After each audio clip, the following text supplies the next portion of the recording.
Race 5 is the UAE Derby, and that's the first ride for Damian Lane. He rides Crown Pride. There's around about a 25-1 chance in that race. Yeah, that's his first ride on the card. It's actually race 4 on the World Pool card, so there's a little difference. There's an Arabian race, I think, the first event on the card. But I did ask him to talk through the record of Crown Pride. Yeah, so he's had 3 starts, all been on the dirt, and he won his first 2 in really good style. Really good young, looks like a good young up-and-coming horse. So he's still green. He ran in a better class races, his most recent start, and he got chopped out at the start and didn't have the best of luck. He probably could almost be 3 for 3. So from what I can see, looking back on this race in previous years, with horses that the Japanese have brought over, he lines as a very similar profile to some other horses that have run really well. Nice horse who I'm looking forward to partnering with. Here's Crown Pride getting to grips, getting the better of Summers tomorrow, who's run his race. It's Japan again. It's Crown Pride in the UAE Derby. The land of the rising sun is having a night to remember. Hello everyone, welcome to the Hong Kong Horse Racing Vodcast. Wherever you're joining us from around the world, I'm Jason Richardson. I'm joined by Clint Hutchison and also Shane Dye, the Hall of Fame jockey. We're discussing all things Hong Kong racing, and we're doing it from 3 separate locations. I'm up in Sydney getting ready for day 1 of the championships, which will be simulcast through the Hong Kong Jockey Club, of course, and also all the commingled pools, which will be fantastic as well. That's going to be a huge 4 big Group 1s in Sydney. Hutchi's in Melbourne getting ready to bet at Bendigo and also Hong Kong on Sunday. And Shane's up on the Gold Coast sunning himself and looking absolutely beautiful. We're going to burst out of the gates. We've got a star power, which is amazing, in Douglas Whyte. Lots to talk about. Hutchbuster, I'll start with you. And I'll start with you by saying, hello, welcome. And how good was Frosty Damian Lane performance over in Dubai? That was a great win. Yeah, hopefully a few people, watched the VOD or tuned in, and Damian Lane certainly gave Crown Pride a good push, didn't he? And he's had tremendous success with the Japanese, and I dare say he'll get a lot more after that result. Of course, Lee Scrisher in the Cox Plate a couple of years ago in Australia. Now he's managed to win for them in Dubai, and I know he's probably going to try and get another stint over there, as most riders would. But no, a tremendous effort. I mean, his first ride on the course as well, so that's a rare feat to manage to do that. But what a night for Japan. I mean, he was part of a Japanese domination, Richo. They absolutely slayed them. And we said, I think in our first series, about how the sort of world handicapping needed a bit of tinkering with some of the Japanese not being rated high enough. And I think we're looking like we're on the right train along with many others. RS Dye, great to see you again, mate. Looking forward to great racing on Sunday at Sha Tin. A quick thought on Dubai World Cup night? What a night. I stayed up, watched it. Oh, I love that type of racing. The best horses, best jockeys, best trainers. What about the race where it was nearly a triple dead eat? Well, I think it's Lord North of Frankie's.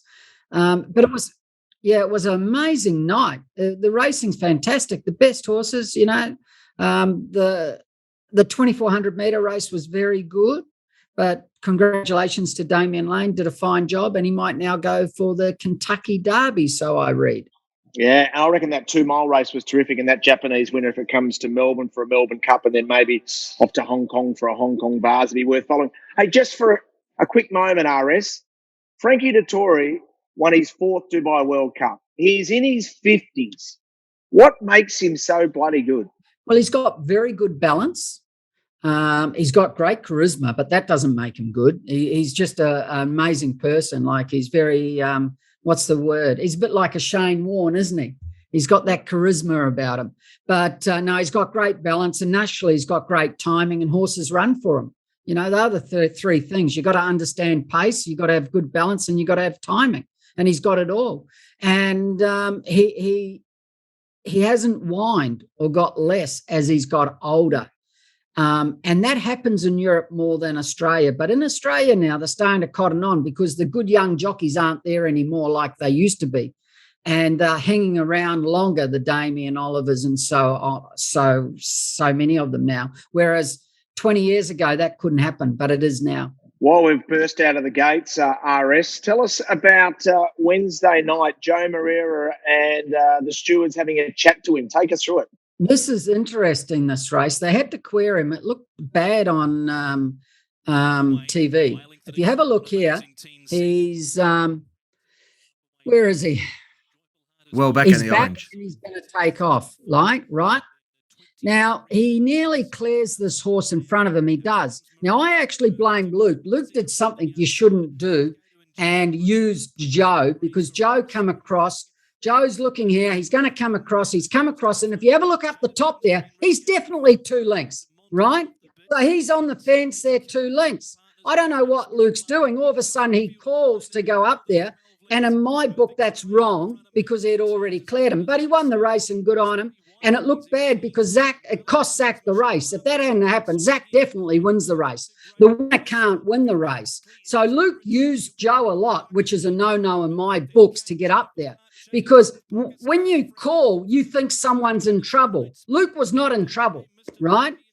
So Joe didn't have to move out. Now, what happens in the future is when Luke calls in the future and you're in trouble, you're not going to pull out.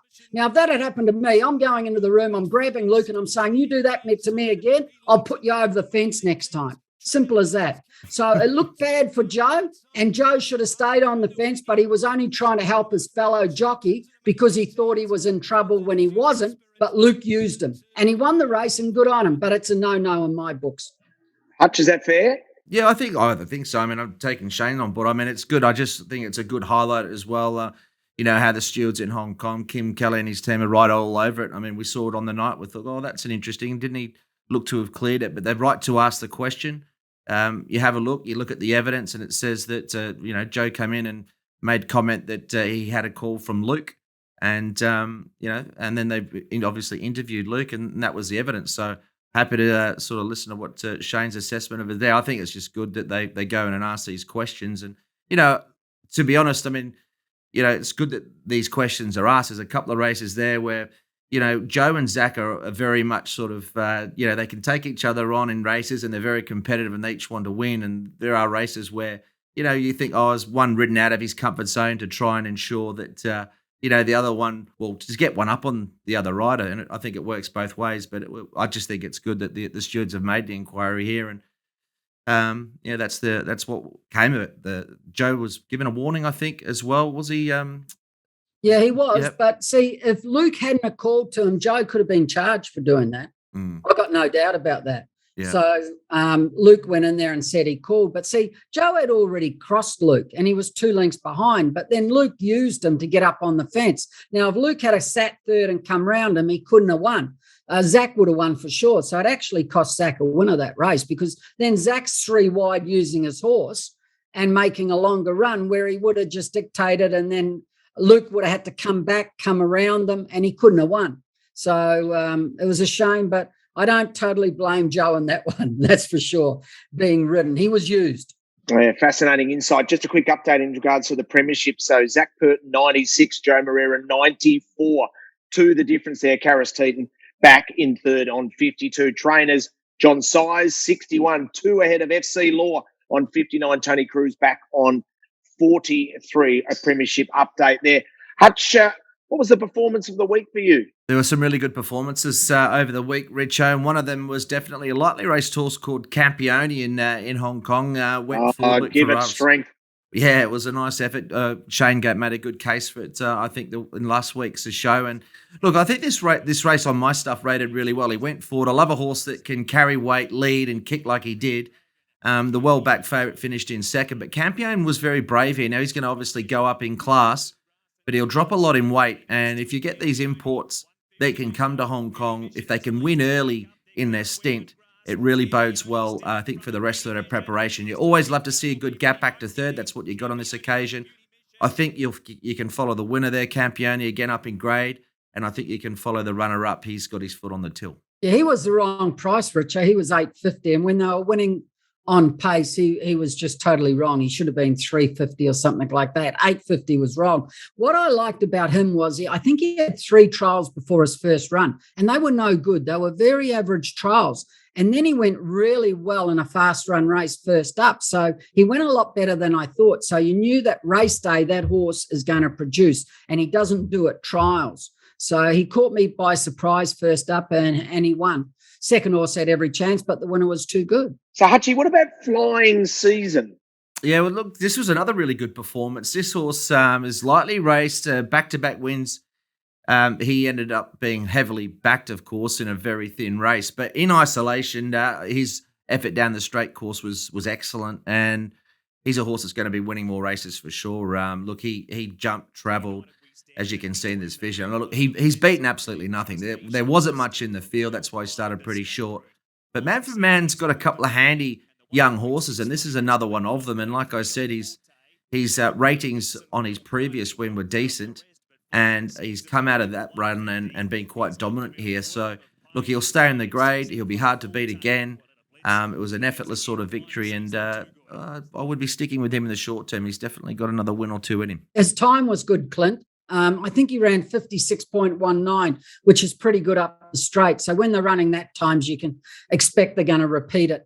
Yeah, it was good, and it was good on comparable to the day as well. It was probably one of a couple of races. I think Campione was the other. You know, we sort of adjust with the speed of the track, but his effort was good. The straight racing, you've got to be a little bit careful because it's a bit of its own beast. They can race down that grandstand side, and the wind can be a little bit of a factor as well. But no, I'm with you, Shane. I thought that performance was very good. So maybe a couple to keep following, Campione and Flying Season. I think they're both nice horses.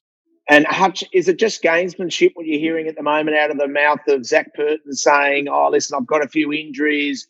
Joe's got momentum. Joe's got some progressive horses coming up. I think Joe's the one to beat for the premiership. Did you just let that just go off your shoulders, a little bit of water off the back? He'd do nothing more than to love to put all the pressure onto Joe, that's for sure. Correct. Absolutely, it's gamesmanship. It's up for grabs. Either one of them can win it, as we said before. I think Zach is probably, having talked to him, I think he is carrying a couple of injuries, but he's riding very well. I think Joe does have some probably more bullets, which he's always going to get, as Shane has said before. He rides lighter. He's going to get some of those younger horses coming through, rising in grade. But look, if Zach continues to ride the way he's riding, he's going to be riding it. And one thing's for sure, and Shane, you might be able to have your opinion on this, but under the pressure cooker and when it gets tough or it gets close, Zach's the one that's really absorbed the pressure better of the two. Oh, no risk. He definitely rides better when it's crunch time, when the pressure's on. The thing I admire about Zach is he put pay to Douglas Whyte and no one else could. And he's put pay to Joe when no one else could.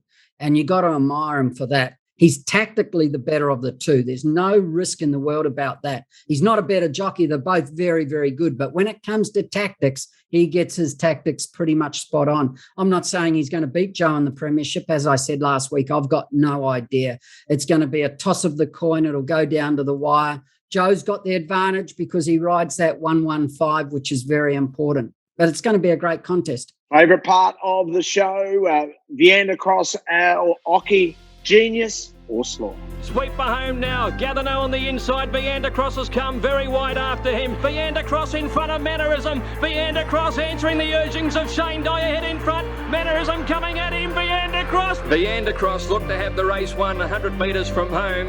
Mannerism has got it. Daring tactics by Shane Dye. Will they pay off? He's got Octagonal in full flight on the corner. But bold tactics by Shane Dye are going to pay off, and he pinches the Chipping Norton. Well, let's start on a positive. RS Dye, who provided the Ocky moment, the genius ride of the week. My type of ride last week was Blake Sheen, go 16 over a mile. He drew gate 7. He went back. He saved ground. He rode it very patiently, and he hit the line well. Now, you see him here. He's in gate 7. He drew, and he goes straight back, and he does nothing on. He gets the horse relaxed. And there's not much I can say here. It's just a nice ride, gave it quiet, didn't bustle him. He's back in the field. We can roll it on, boys. We don't even have to worry till we turn for home. It's just a patient, quiet ride. Doesn't look to go out, doesn't look to come in, just stays there. Just knows what's underneath him. Is that the key there, Shane? Well, it's class 5.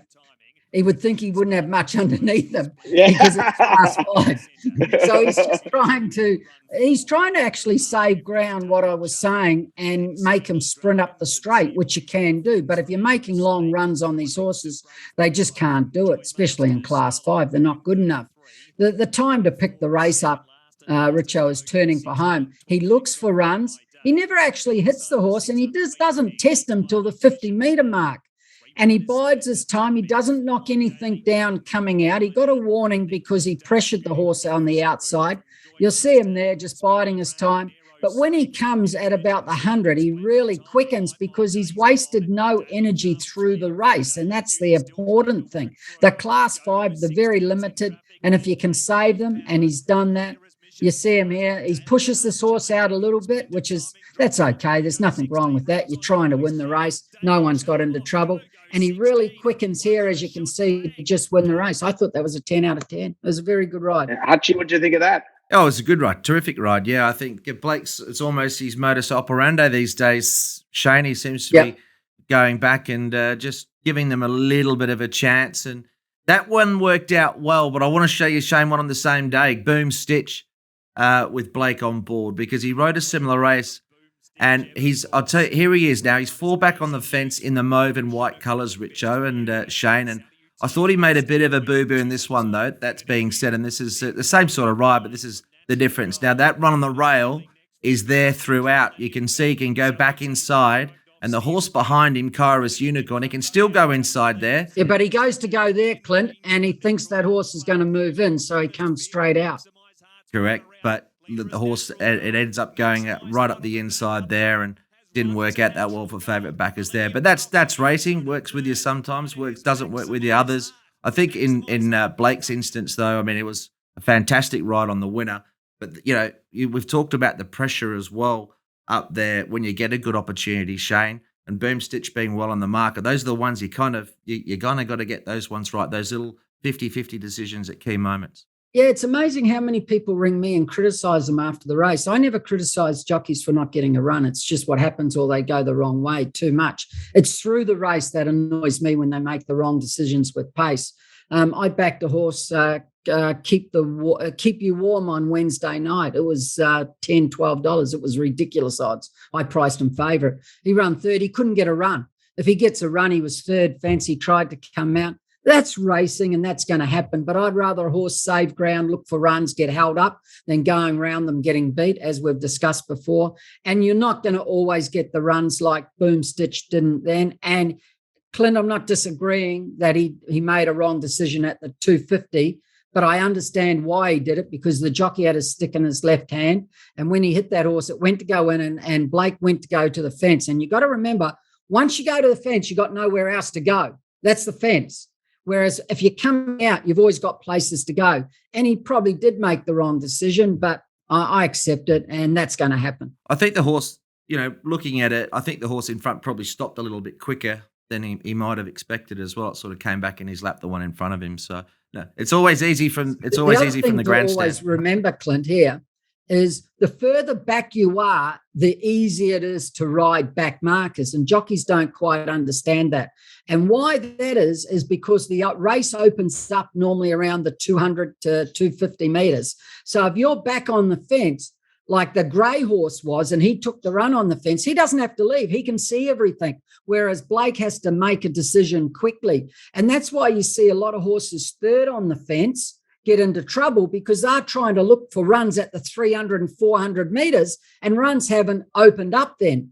They don't open up normally to about the 200. So the further back you are, the easier it is to get runs. And that's why we love your insight, because I don't like couch jockeys. You've been there and done it. You can analyse it because you're in the Hall of Fame, and that's why your insight's so important. What are you talking about, Richo? We're couch jockeys every week. We love it.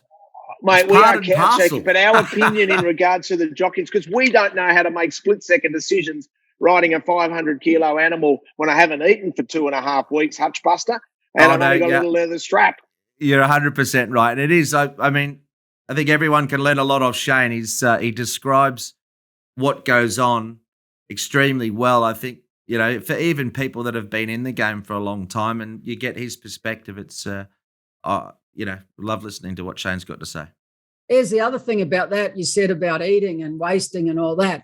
You ride better when you're lighter. The lighter you are, the better you ride. Just I did. When I went to the races a little bit heavy, I never rode as well. It's funny like that. I suppose it's a bit like you in your heyday, Richo, when you're chasing women. The lighter and better looking you were, the better you felt, and you could pick them up. A bit of weight, you didn't have as much confidence, and you weren't as good. He's got plenty of confidence. Shane. Don't worry about that. Oh, these are glory days, my friend. We can talk about that for hours, but we won't, because we'll move over to your slaughter. Which was your Veandercross ride for the week? I didn't have one, Richo. Have you gone soft? I couldn't find one. Nothing stood out to me. Like, I don't go back over and watch every horse and replay straight after the race, but normally something stands out to me during You've gone soft. No. The jockeys have realised I'm back on here now. And they're riding better. They know I'm going to give it to them if they do things wrong during the race. That is unbelievable. Have we ever had that before? Not one jockey has caught his eye. Well, I think that's a fair call. I mean, you got to call it as you see it, don't you, Richo? I'm surprised, but Shane's. In fairness, with what we get, the 2 meetings, probably 18 races. So if he hasn't found one, he hasn't found one. But that won't stop him next week. And it's pretty hard to ride a bad race on the dirt, also. Explain that. Why? Why is it harder to ride a bad one on the dirt? Well, they're normally going along, and it's not at 1,200 metres. You can sit wide. The best gate in the 1,200 is normally the 12. So, you look at statistics, 12 is a great barrier on the dirt. 1650, you haven't got far to the first turn, so you can't criticise anyone for getting caught wide early because you haven't got time to get in. So, and dirt, they open up after a while. Like, they spread out, especially in the straight on the dirt. More, mind you, they didn't in Keep You Warm's race, which was race 5, but they went very fast in that race and they stopped. So that's why they didn't spread. I'm really looking forward to our star power guest this week in Douglas Whyte. Shane, describe what he was like as a jockey to ride against. He was a very good jockey, outstanding. He was unbelievable at not at Sharton, at Happy Valley. He wasn't as good at Sharton as he was at Happy Valley. He could draw wide at Happy Valley and be 3 back the fence in no time. Douglas was pretty good at his form too. He could pick the horses that were dropping in class and get on them, and he worked hard. And that was the thing why he was so successful. He worked hard, rode a lot of work, but was always on the ball. Very good jockey. He dominated, Richo. He was, they'll never have anyone dominated like he did, that's for sure. 13 times consecutive Hong Kong champion jockey. He is very much our star power guest.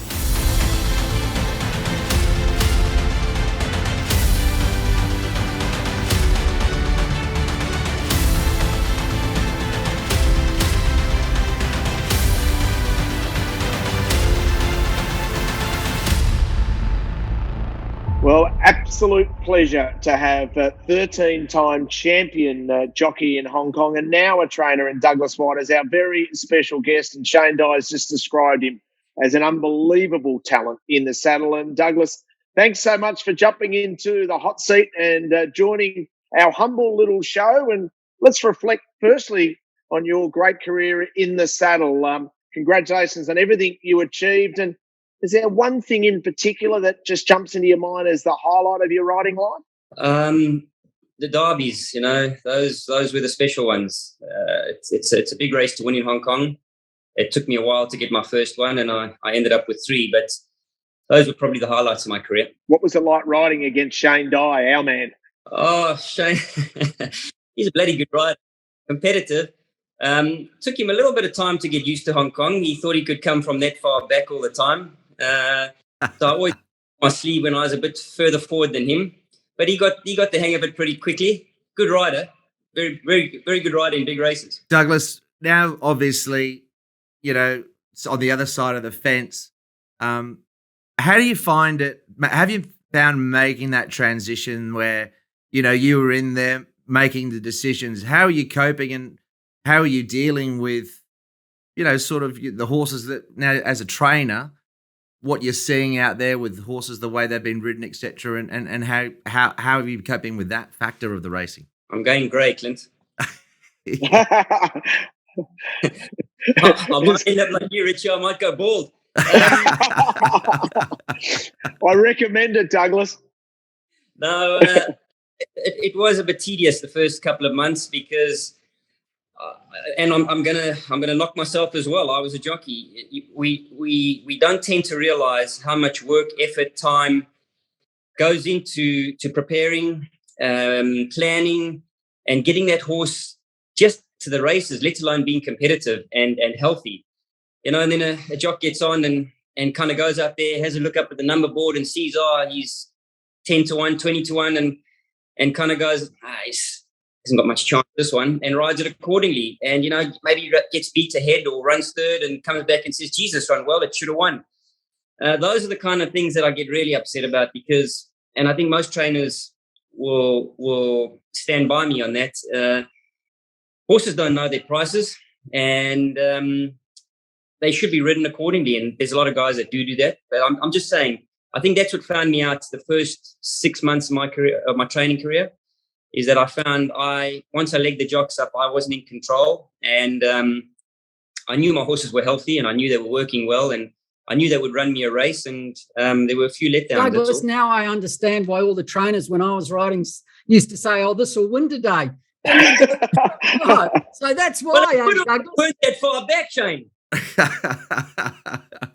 Douglas, just quickly while we're there, I mean, we were talking about your career and obviously your domination of Hong Kong for so many years, but we've also spoken a little bit earlier about in these episodes, probably, and I'm sure Shane feels the same way, he's mentioned it, it seemed like the probably while you were there in your heyday, there was a lot more depth to the jockey ranks there than there might be at the moment. I mean, no knock on the guys that are there per se, but, we had big names back then. And it doesn't seem like we've got the depth of riders there that we had, probably early 2000s. Is that a fair call? Yeah, I'd say that's a fair call. I mean, Zach and Joe and the jockeys that they've got here at the moment, they're very good jockeys. They'll make it anywhere in the world. But we seem to have had a lot more international guys coming in for the summer. Frankie Dettori, Mick Kinane, Olivia Pellier, all those big names were coming in and spending 3, 4, 5 months here. It was very, very competitive. So at the moment, due to restrictions, due to situations, those guys aren't coming in. And, you've got the same guys going around week in and week out. When these restrictions lift, do you think it probably something the club are going to try and sort of rectify in terms of getting some of those big names? I mean, Shane's mentioned it in the past that if you want the big names, you got to pay for them. And obviously they did that with the Jockeys Championship back in December, which was a fantastic day and event. Is it something that they got to look at, to sort of bolster the ranks there? I suppose that's something they're going to have to look at. That's not my room to make that call or my area to make that call, but it would certainly bring the bigger names here. Clint, one thing I will say is that Australia has got very smart with prize money. They've upped their prize money. So to get jocks away from there, it's difficult. And especially the top guys, they've got a good, healthy relationship with the top trainers, and the prize money is big. So you're probably right. It's going to take something to get them here. But then what do you do about the guys that are here now? Send them home. Yeah, thank God you're not a steward. I would rub a few jockeys out. Don't worry about that. I know that. Now, Dougie, there's one question I want to ask you. My God. How much money you got for this? You need to pay for this. No, this is a really good question. I had a couple of offers to be a trainer, but I never wanted to be. So I'm my trainers, and I really do. I think it's the hardest job in the world with everything you go through, and I've always stated that. But who gets the most slings, jockeys or trainers in Hong Kong? You're in a position to answer that now.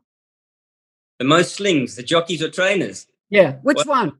I don't know when my last sling was, so I wouldn't be able to answer that. Well said, Dougie. Dougie, I'm just switching focus quickly. Congratulations on the season. On a more serious note, you must be delighted with your Group 1 success this year. Let's just have a quick look at four to, a couple of your runners on the weekend. You've got Stronger, of course, running, and well ridden by Vincent Ho on this occasion. And it was probably a case of you loved it when a plan came together. Yeah, Vincent won the race that day. He flushed Skyfield out, and Skyfield had to make a run. He probably headed us, and my horse was just tougher on the day. He's always threatened to do something like that. He's been unlucky probably 3 or 4 times, going back to even when Christophe Soumillon rode him in the Straight 1000, the Group 3. He was unlucky there. So he was always going to do something like that when luck fell his way, and it certainly fell his way that day. He's a pleasure to train. He's a colt. You wouldn't say so. He's got a beautiful nature, temperament, and he's as honest as the day's long. He tries. He's never had an issue. So he's the kind of horse I'm talking about. You know, he goes to the races healthy, in good order, and he's always going to give you a run for your money. And what's your take on the race? It looks to me a pretty even race on paper. What's your take on it? It does look very even. Again, I think a lot's going to boil down to luck in running, and whoever gets the best run on the day. It's going to be a tight finish, and there's a lot of pretty good horses there. Look, I got a slight disadvantage with the barrier draw, but having said that, my horse does come from off them, and he can let things unfold in front of him. See, last time you raced, Douglas, that one, the race was run by the track. If you remember, they were winning out wide, down back, coming from back. Yep. If that's tomorrow like that, or on Sunday, I should say, gate 9's perfect. You just sit back 3 deep and come down the middle. So we won't know until then. So I actually don't look at it as a disadvantage, because he's out of trouble and he likes to make that run like he did last time. Yeah. Shane, you're absolutely right. When he goes inside between horses, he gets very angry and aggressive, and he wants to get through and get out of the gap. Whereas when he comes wide, he can make a longer sustained run, and he keeps that run up for a while, which a lot of sprinters don't do. So it is the way to ride him. He come through his trial well the other day. Looked good. Yeah, beautiful. And there is a drop of rain around this morning. It's that light drizzly rain, and they reckon it'll be around for the next few days, and the weather's turned cold. So well, not cold, but chilly. So that's going to keep the track a little bit moist. There's going to be a bit of give in it. And Douglas, just also moving on to the Chairman's Trophy, and well, you were a giant killer last start with Russian Emperor over the 2000 on the wet track, but he's obviously the banner horse, if you like, from the stable. Another great ride from Blake Shin on this occasion on Russian Emperor, and you've done a great job with this horse. He's a serious horse, though. We saw that back in December when behind Love's Only You. Yeah, he was probably a little bit unlucky. Having said that, two top group horses beat him, but Blake didn't expect him to quicken up the way he did on that day, and he was vulnerable. He hit the front too soon. Not blaming Blake at all. It's just one of those races where the horse felt great and really quickened up. He gave him a 11 out of 10 ride that day in the Gold Cup, and the ground, yes, did help, but the horse himself has improved. You're using Blake a lot now, Douglas. Yeah, I am. Shane, he no knock on him. He's taken a significant amount of time to, I would say, settle in and believe in himself in Hong Kong, to learn the tracks. But he's doing his homework. And, anybody like yourself, you do your homework and a plan comes together. Where the others make a mistake, you benefit from it. And that race in Russian Emperor, your percentages, you're going to come out and come around them. But he went in, he cut the corner, rode the rail, and all of a sudden, Golden 60s in all sorts of trouble and off the bridle, and he just couldn't catch us. Yeah. And he did it on Wool Power also. Exactly right. And that's a horse he sat stone last on the dirt, and the track. You got to get rolling. It's a momentum track, this dirt, and he just rode the rail and never broke his momentum. But he must have saved. I'd love to walk it, with the ground that he saved. He must have saved 4 or 5 lengths. Yeah. And Dougie, just with Russian Emperor, with back up against Golden 60, I mean, it's obviously advantage to Golden 60 back to the mile. But how did you think he'd run? And further to that, is this sort of just that sort of tick over run leading into the QE2 in a month's time? Yeah, Clint. Look, he'll run well. He'll earn prize money. If he wins, it'll be amazing. But he's going out there with exactly the same racing program leading into the into the Gold Cup, where he ran in the mile. He earned prize money, and then he went on and improved 3 weeks later and won the Gold Cup. So that's the plan, and that always has been the plan. It's just too long in between races, so he has to step out and hopefully earn prize money as well. Douglas, how have you viewed Joe versus Zach? Oh, it's been interesting. It's like a ding dong battle. It's a mind of the game. A game of minds, yeah. And it's been look. It was a turntable when Zach injured himself, and Joe was obviously very, very dominant. And that's Hong Kong for you. Joe went and put his hands down on one and got, what was it, 6 meetings, I think. And all of a sudden it swung in Zach's favor, and he got his momentum up. So it's been a great tussle. I just wish that there would be somebody in between that, you know, could kind of pressurize both of them and slow them down so that you could keep them head and head. Douglas, on a different subject, tomorrow on Sunday, there's one horse I want to ask you about, Super 10. Have you had a look at that race? I haven't studied the race yet. I'll do that tomorrow. But what do you want to ask me about him? Will he lead or take a sit? Because it's very vital to me. There's one leader in the race, California Sky. And I was just wondering, will he get a soft lead or will Super 10 lead? I'll be the pain in his ass and take him on. Which one you're backing, and then I'll have a plan, you see? No, I don't want to tell you. That's the thing. I just want to know that info. So, no, he's racing well, Super 10. I hold the key to your answers. Back to 1400 is going to suit him. Definitely suit him. The 1650. I've learned a lot, Shane, and I'm more critical of myself than anything. And I always thought he was a 10 furlong horse. I thought that he would with his action and the way when you ride him in the morning, he's just huge. But he's not. He's more of a sprinter, and I think 1400 is his ideal pet distance.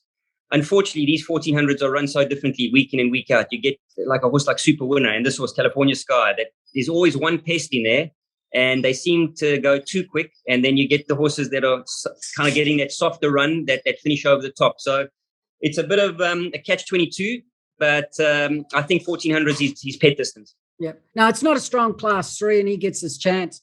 The last time, 1650 was a bit far, as you said, and also they went very fast that day, so he wasn't suited. But it's not a strong class 3, that race. Douglas, just before you go, obviously this year's Derby, you mentioned at the top of the interview how you loved winning the Derbies in Hong Kong. Looked like a pretty special year as far as the Derby was concerned. And what did you make of the race? It was a very interesting race. I was gutted with my horse's run. I thought he ran well below par on the day. I thought his lead up was exceptional, and he went flat on me in the Derby.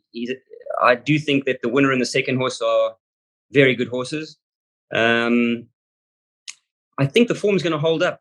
I don't think it's going to be our strongest form line, but I do think the form will hold up. Yeah, well, it looks so. Your guy, Tune Red Sun, I mean, he looks like he'll have a nice future. I think the form might work out pretty well. At least he showed enough earlier in the prep that you'll have something going forwd. Yeah, he's shown me enough. He's very mature, funny enough, although he's had a number of runs with John Gosden. He's only had a handful with me, and you would swear that he's only had one. So there is upside to him mentally, and I think that we'll see the best of him next season. Douglas, you've been an absolute champion in and out of the saddle. Good luck for the weekend, and we'll continue to barrack for you as you try to capture more Group 1s as a trainer. Thanks so much for your time. Thanks, buddy. All the best.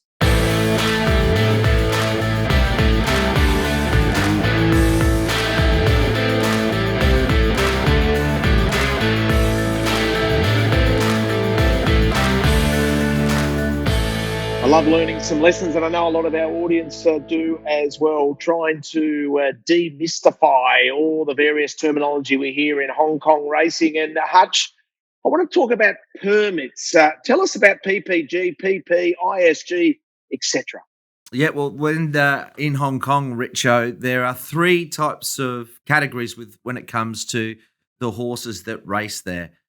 And we spoke before in previous episodes about the owners, and when they ballot and they get an opportunity to own a horse as a member of the club. Now they can put in one of these categories: a privately purchased, a previously raced horse is a PP. A PPG is an unraced horse, and they're known there as privately purchased griffins. So that will be a trial winners or a horse that's overseas that hasn't had a race start.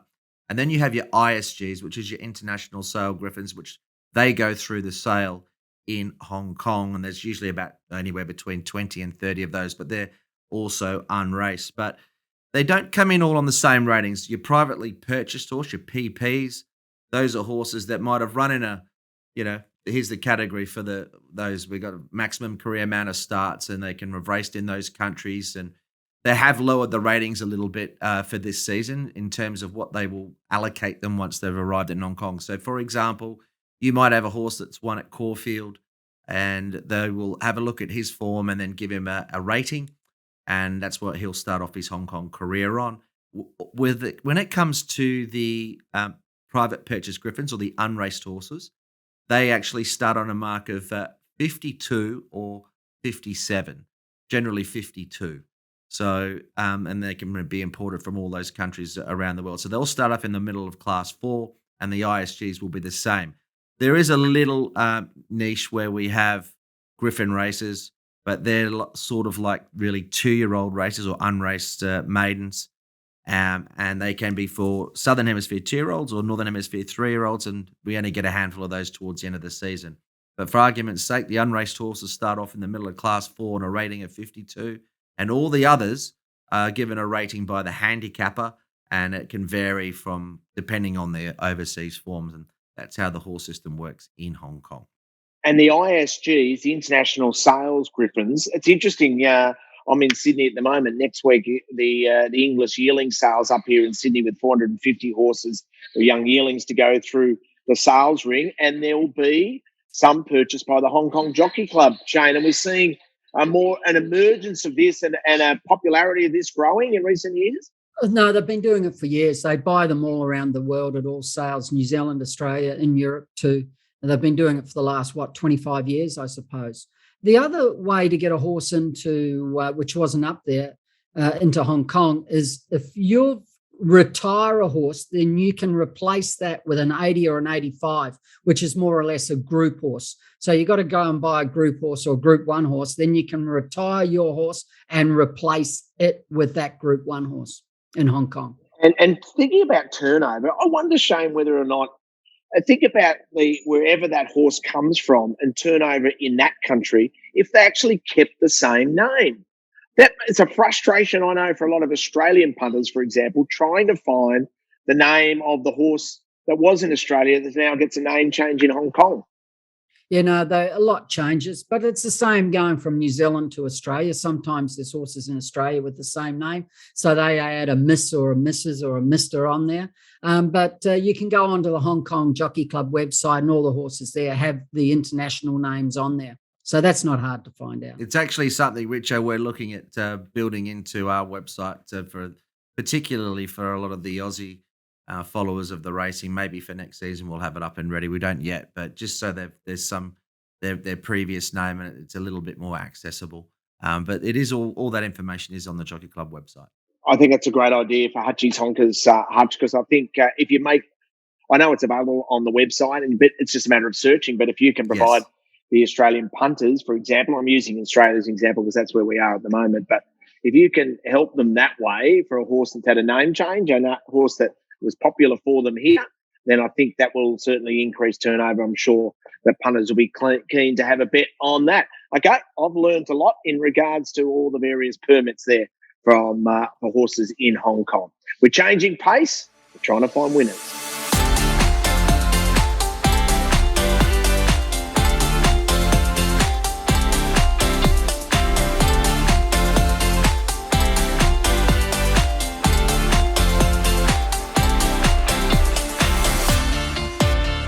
Sunday will be a fascinating day of racing at Sha Tin and Hutch. Let's start our focus. We're going to zero in on 3 races. 2 of them are the Group 2 features. We'll start with the Sprint Cup race number 7. Yeah, really, really interesting race this, and it's pretty even. I've got an early market up there. I've got actually Super Wealthy, a marginal favourite over Wellington, and Lucky Express right in the game. But a lot of these horses have clashed recently, and there isn't much between a number of them. And I think a lot will get down to a little bit of luck in running and how the track will play. And I'm looking at this meeting last year. Yeah, it played relatively even. Certainly near the inside wasn't a bad spot to be. But That's the way I've got it at this moment. I think just at the weights and measures, Super Wealthy is certainly a very interesting runner, and I don't mind him from that barrier. I think there's good speed in the race. The couple that'll work forward in the early stages, Computer Patch, Sight Success, and if Kerfany runs, now we saw him run on Wednesday. If he's in the race, he's actually showing quite an important runner because he's fast, he'll jump, he'll run, he'll ensure a real tempo. And at this stage, well, one thing you can't do in Hong Kong is scratch unless he pulled up with some inaptitudes, or some sort of issue since he's run on Wednesday. But he holds a big key to this race. Yeah, he does, Clint. You're correct. They've taken the pace out of Computer Patch since he's transferred stables. He would be the leader, but now they're riding him off the pace and in his trials, and he's actually trialling and racing better like it. So you are right, the pace isn't there. Naturally, Sight Success will go forward, Master 8 will go forward, but Kerfany would probably lead the race. Shane, who do you like? And has Hutch got that market about right, in your opinion? No, he hasn't. Hate to tell you. Lucky Express is too short in his market. I think it is anyway. I'd have Lucky Express more. I'm not saying it can't win. I think it's a very open race and it can win. I think Wellington goes on top and he'll start favourite. But I haven't priced them yet. I think Stronger will run a race as long as they're coming from back. I'm not disagreeing with Clint with Super Wealthy, but I just thought looking at that quickly, Lucky Express was a little bit short, but he did run well last start, but he doesn't win often, does he? No, he's not one of mine in a finish, Shane. I think he sees a post, but I think, John Sizer's campaigned with him over sort of longer distances, and I think he's just a 1,200-metre horse. We talked about horses' names, etc. He was Prince of Sussex, as you remember, right. Richo, and I think he won we're racing at Bendigo on the weekend, and he won at that meeting. He won that race. He's a 1,200-metre horse for mine. He's got a great turn of foot, and I think this is where he's best suited. And if you're giving, the weights, he's not that badly off. I think he gets a nice run from the gate. I actually think, and the race sets up nicely for him. But Kerfany's the interesting run. I mean, this race will change somewhat if he doesn't run in it, because I was hoping for a reasonable speed, and it'll be a genuine speed if that is the case. I'm not saying he can't win Lucky Express. I'm just saying I thought the price he'd be more than $8. And I thought, what did you have Master 8? He would be shorter just quickly at what you had on there. I know that's your price. What did you have, $13? Had him a little bit bigger. He's, I think there's a 2.5 kilo swing against him. I might be in the weights, if not a bit more.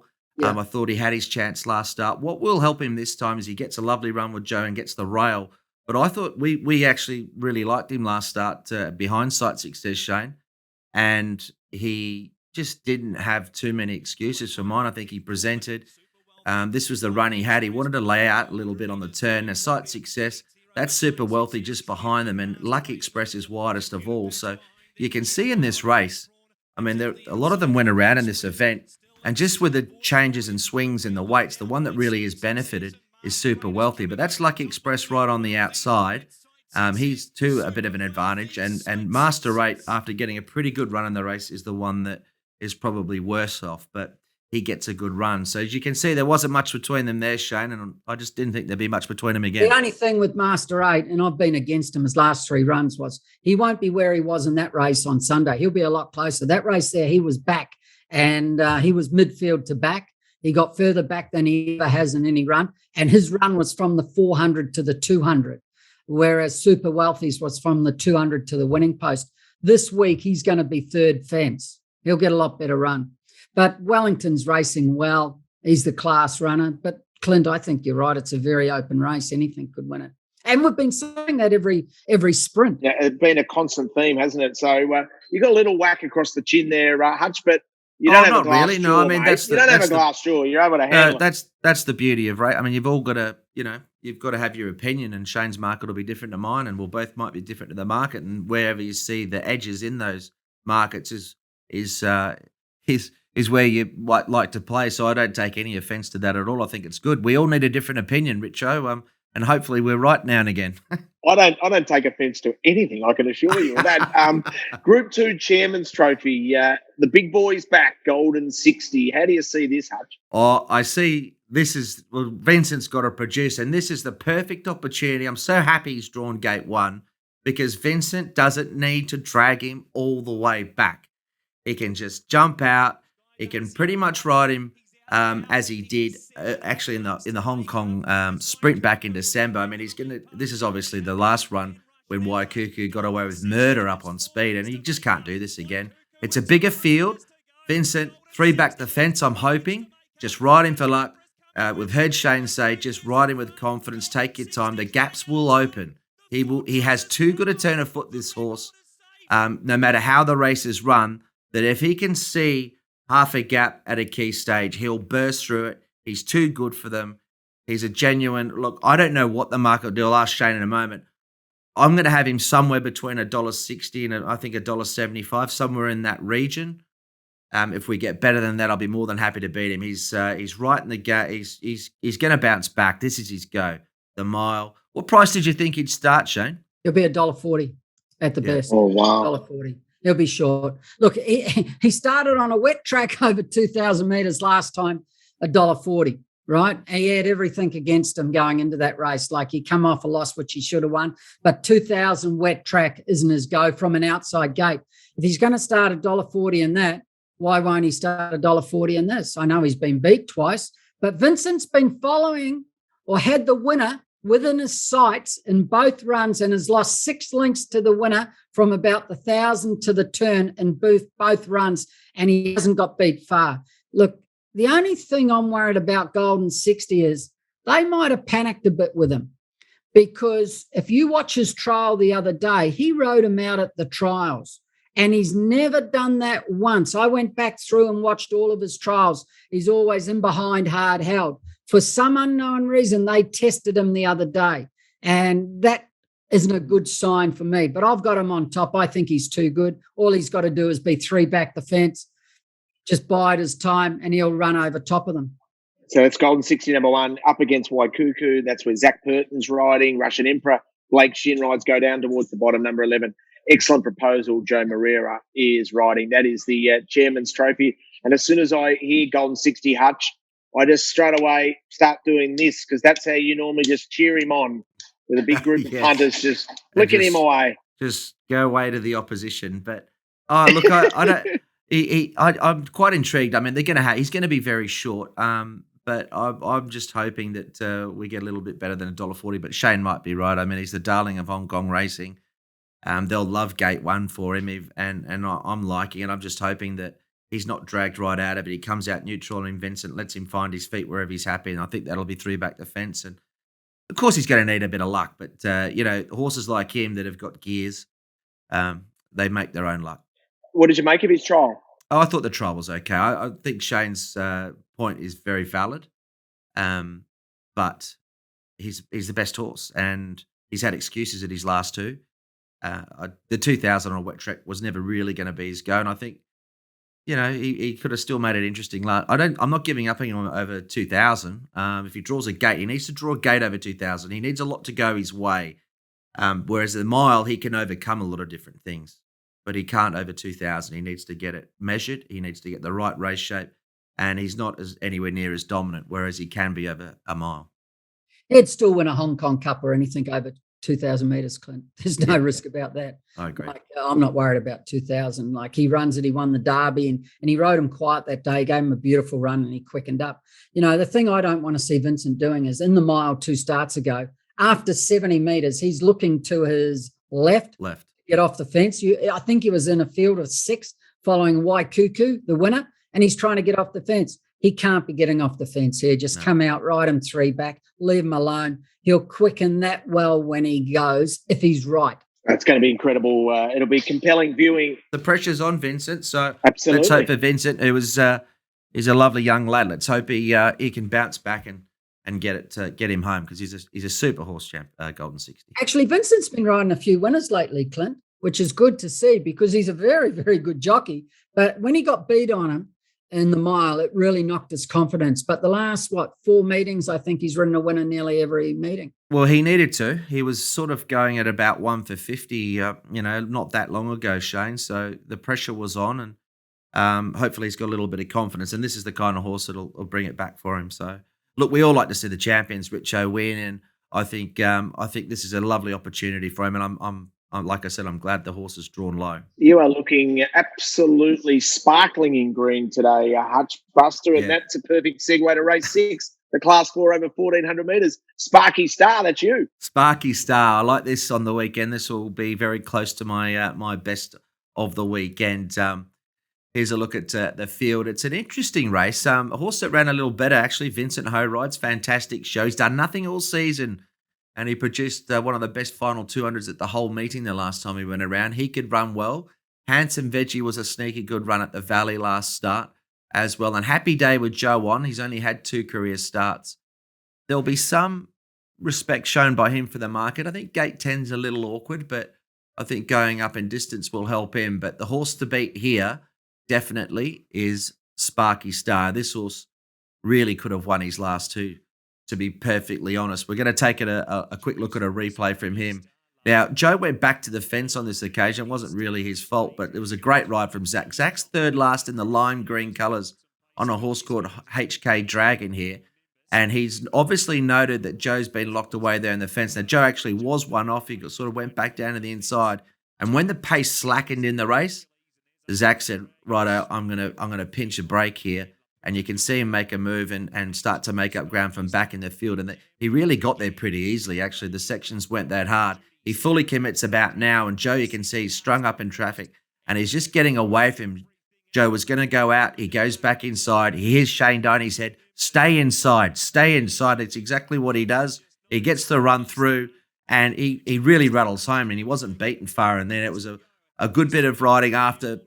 I think I don't blame Joe at all. It was just a victim of circumstances, and really more so a great ride from Zach to pinch. Yeah, brilliant. And brilliant. That's a good example, Shane, where jockeys a lot of them are trying to win races late in the race. You can win it a lot earlier than that. He made a move. He pinched the break. It's actually I'm surprised we see it in some of the distance races, but it was a good ride from Zach more than Joe did anything wrong per se. Joe did nothing wrong on the horse, but it all depends on pace, Clint. If they're going fast, you can't take off and circle them exactly because you'll stop at the 300. So pace is the major thing. I totally agree. Sparky Star's got a great chance.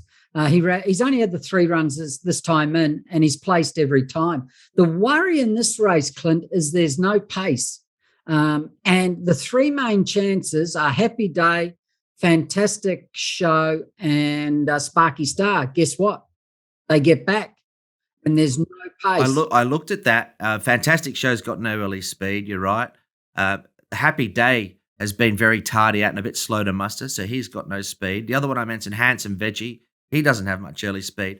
But Sparky Star, when he was last at Shartin with Daniel Moore on board, it was a fast run race, and he was a bit slow out, but he mustered pretty quick. I see time and time again, Zach gets on these kinds of horses. He bounces them out and has them in a spot. So of that quartet of horses or trio of horses that you've mentioned, Shane, Zach will have this guy tactically in front of them. I think he'll be midfield, if not a bit closer. They were about 4 lengths ahead of standard the last time he was at Shartin over a shorter trip. And that was my little concern with Sparky Star, where he'd be in the run. But he's got a lot more gate speed than we've seen there. And I think Zach will be the difference. I'm going to contradict you a little bit, Clint. First up, when Moore rode Sparky Star, you are correct. He had a midfield defence, but you got to remember he drew gate 1 and he didn't jump well, but then he got him up there, which you can do from gate 1. And he was first up, so your horse is a little bit fresher. He's now had the 3 runs and he's got gate 11. So I can't see him going that far forward, even though you can. But, Zach's on him, and Zach sometimes bites the bullet and says, right, I'm just going to do this. And the consequences are irrelevant. So you could be right. But it's not a very strong race, and anything on pace is going to stop outside of Pleasant Endeavour. Those bottom ones aren't much good, but Handsome Veggie, he's been going all right. He's improving. He's an improver. But Pleasant Endeavour could go forward and get a soft lead, and his form last season is good enough to win a race like this, even though he's not racing well at present. Yeah. It is. All It is. All right, team. Best bets time for you, Hutch, because I'll be jumping on Hutchie's honkers. Refresh, waiting for all the selections to come through so you can subscribe and go for it. On Sunday is going to be fantastic. 2 big Group 2s, 10 races on the card. do we have a best bet? Are we Sparky Star, or is there something else, Hutch? Yeah, no, I like Sparky Star. I think he'll be closer than those rivals in the run. Like I said, Matt Wise, and he's ready to win a race. I like Zach going on him. No one's better than him out of the gates and putting him in a spot. And I think Sparky Star hopefully can get us the chocolates in a very winnable race. So he'd be the best of the day. And Shane, as always, we know that you do your pricing a little closer to the event, and that's not necessary. That's just for your own private consumption. Is there someone at the moment that you've got your eye on the card? Just on the races I've done early, race 2 Seize the Spirit. Last start, it's had 2 runs back, and both its runs are placed. At last start, the pace slowed at the 600, and he got into trouble, and the 2 leaders got away, and he ran on to beat them, but his run ended at the 80. And it was pace dominated that race. So he gets his chance from gate 8 with Karras on him on Sunday in a 1400. I think it's race 2. G1 Excellence, a very interesting runner in that, Shane. I thought correct. Coming back in class was drops in class and back in distance. He didn't run the 1650 last start on the dirt. He didn't go on the dirt and he didn't run it. Now, he has been weak over 1400, but they've been quite strong class 4s. So you would think that from the good gate of 1, back to 1400, 4, I think he's drawn, isn't he? 4. He'll get a good run on pace, Clinton. He's definitely got a chance. Yeah, he's a really interesting runner. But you're right with Caesar Spirit, copped a bit of a check. But of course, Zach rode Caesar Spirit last start, and it looks like he's opted to ride the other one as well. So just bear that in mind. Yeah, so a full book of rides for both of the Moreira and Purton, both ride in every race of all 10. So that battle to lead at the moment is Zach's. Going to be yet another fascinating element to it, Shane. Hey, we've had a lot of fun, as always, very informative. Douglas Whyte was absolutely fantastic. So, RS, I know you've probably got a tea time that you need to get to.